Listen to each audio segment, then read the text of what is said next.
Assalamualaikum warahmatullahi wabarakatuh. Jumpa lagi dengan saya Miss Ayu dalam pembelajaran sejarah. Nah, materi kita kali ini yaitu tentang pembentukan alat kelengkapan negara.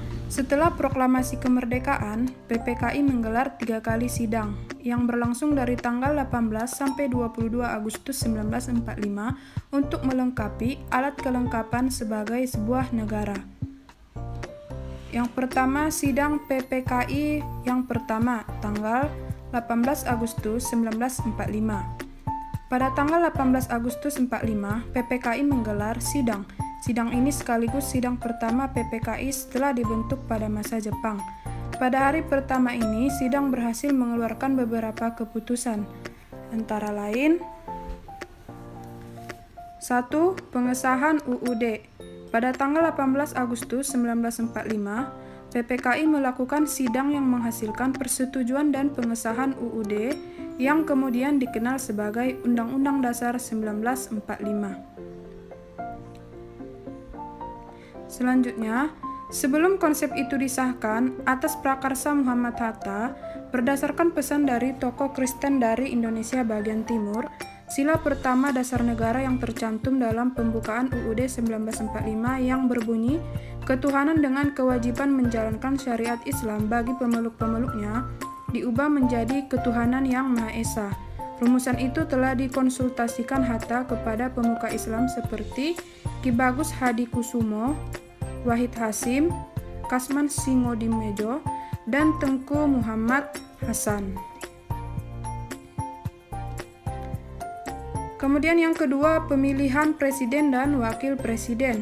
Sebagai dasar hukum pemilihan presiden dan wakil presiden tersebut, harus disahkan dulu pasal 3 dari aturan peralihan. Ini menandai untuk pertama kalinya presiden dan wakil presiden dipilih oleh PPKI. Atas usul Otto Iskandar Dinata, secara aklamasi terpilih Insinyur Soekarno sebagai Presiden RI dan Muhammad Hatta sebagai Wakil Presiden Republik Indonesia. Setelah menjadi presiden, Soekarno kemudian menunjuk 9 orang anggota PPKI sebagai panitia kecil dipimpin oleh Otto Iskandar Dinata. Tim ini bertugas merumuskan pembagian wilayah negara Indonesia. Yang ketiga, presiden untuk sementara waktu akan dibantu oleh sebuah komite nasional. Yang kedua, sidang PPKI kedua, tanggal 19 Agustus 1945. Pada sidang hari kedua, yaitu tanggal 19 Agustus, PPKI menetapkan beberapa keputusan, yaitu 1. Pembagian wilayah dan pembentukan Departemen RI. Pada tanggal 19 Agustus 1945, PPKI kembali bersidang. Acara yang pertama adalah membahas hasil kerja panitia kecil yang dipimpin oleh Otto Iskandar Dinata. Sebelum acara dimulai, Presiden Soekarno ternyata telah menunjuk Ahmad Subarjo, Sutarjo Karto Hadikusumo, dan Kasman sebagai panitia kecil yang ditugasi merumuskan bentuk departemen bagi pemerintahan RI, tetapi bukan personalianya atau pejabatnya. Otto Iskandar Dinata menyampaikan hasil kerja panitia kecil yang dipimpinnya. Hasil keputusannya tentang pembagian wilayah NKRI menjadi 8 provinsi, yaitu sebagai berikut: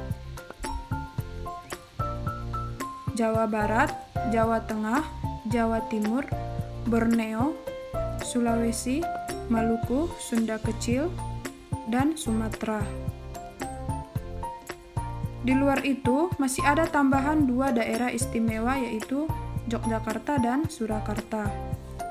Setelah itu, sidang dilanjutkan mendengarkan laporan Ahmad Subarjo mengenai pembagian departemen atau kementerian. Adapun hasil yang disepakati, NKRI terbagi atas 12 departemen, yaitu sebagai berikut: 1. Menteri Dalam Negeri, Menteri Luar Negeri, Menteri Keuangan, Menteri Kehakiman, Menteri Kemakmuran, Menteri Keamanan Rakyat, Menteri Kesehatan, Menteri Pengajaran, Menteri Penerangan, Menteri Sosial, Menteri Pekerjaan Umum, Menteri Perhubungan, dan 4 lagi Menteri Negara. Kemudian sidang PPKI yang ketiga tanggal 22 Agustus 1945. Pada sidang hari ketiga, yaitu tanggal 22 Agustus, Presiden memutuskan berdirinya 3 badan baru, yaitu Komite Nasional Indonesia atau KNI, Partai Nasional Indonesia atau PNI, dan Badan Keamanan Rakyat atau BKR. 1. Pembentukan KNIP atau Komite Nasional Indonesia Pusat. PPKI pada tanggal 22 Agustus 45 memutuskan mengenai pembentukan Komite Nasional seluruh Indonesia dengan pusatnya di Jakarta. Sebagai ketua KNIP adalah Mr. Kasman Songo Dimejo dengan beberapa wakilnya, yaitu Sutarjo Karto Hadikusumo, Mr. Latuharhari, dan Adam Malik. 2. Terbentuknya partai-partai politik. Sidang PPKI pada tanggal 22 Agustus 1945 juga memutuskan adanya pembentukan partai politik nasional yang kemudian terbentuk PNI atau Partai Nasional Indonesia. Partai ini diharapkan sebagai wadah persatuan pembinaan politik bagi rakyat Indonesia.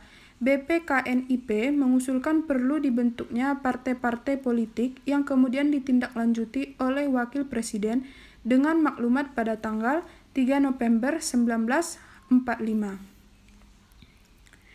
Yang ketiga, pembentukan Tentara Nasional Indonesia atau TNI. Badan Keamanan Rakyat pada sidang PPKI tanggal 22 Agustus 1945 diputuskan untuk membentuk BKR atau Badan Keamanan Rakyat. BKR merupakan bagian dari BPKKP atau Badan Penolong Keluarga Korban Perang. Tujuannya dibentuknya BKR untuk memelihara keselamatan masyarakat dan keamanan di berbagai wilayah. Kemudian Tentara Keamanan Rakyat dengan ancaman datangnya sekutu yang membonceng nikah, maka pemerintah memanggil bekas Mayor KNIL Urip Sumoharjo dan ditugasi untuk membentuk tentara kebangsaan. Dikeluarkan maklumat pemerintah pada tanggal 5 Oktober 1945 tentang pembentukan TKR atau Tentara Keamanan Rakyat. Urip Sumoharjo diangkat sebagai Kepala Staf TKR. Sehari kemudian, pemerintah mengeluarkan maklumat yang isinya mengangkat Supriyadi atau bekas Komandan Peta sebagai menteri. Ternyata Supriyadi tidak kunjung datang, oleh karena itu secara operasional kepemimpinan yang aktif dalam TKR adalah Urip. Ia memilih markas bekas TKR di Yogyakarta dan membagi TKR dalam 16 divisi. Seluruh Jawa dan Madura dibagi dalam 10 divisi dan Sumatera dibagi menjadi 6 divisi.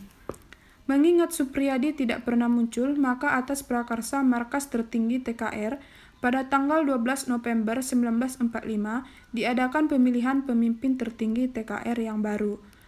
Dalam rapat pemilihan itu dihadiri oleh para komandan divisi, Sri Sultan Hamengkubuwono IX dan Sri Mangkunegoro X. Rapat dipimpin oleh Urip Sumoharjo.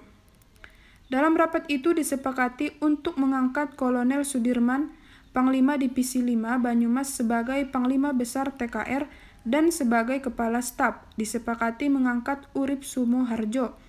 Namun pengangkatan dan pelantikan Kolonel Sudirman baru dilaksanakan pada tanggal 18 Desember 1945 setelah pertempuran Ambarawa selesai. Setelah pertempuran itu selesai, pangkat Sudirman menjadi jenderal dan Urip Sumoharjo menjadi letnan jenderal.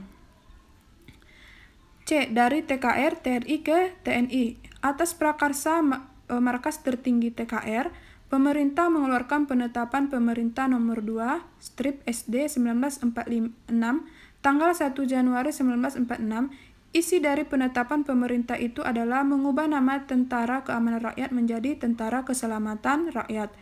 Kementerian Keamanan Rakyat diubah menjadi Kementerian Pertahanan. Tentara Keselamatan Rakyat diganti dengan TRI atau Tentara Republik Indonesia. Hal ini berdasarkan pada maklumat pemerintah tertanggal 26 Januari 1946. Di dalam maklumat itu ditegaskan bahwa TRI merupakan tentara rakyat, tentara kebangsaan atau tentara nasional. Mulai tanggal 3 Juni 1947 secara resmi telah diakui berdirinya TNI sebagai penyempurnaan dari TRI. Segenap anggota Angkatan Perang yang bergabung dalam TRI dan anggota kelaskaran dimasukkan ke dalam TNI. Dalam organisasi ini telah dimiliki TNI Angkatan Darat, TNI Angkatan Laut, dan TNI Angkatan Udara. Demikianlah materi kita hari ini. Assalamualaikum warahmatullahi wabarakatuh.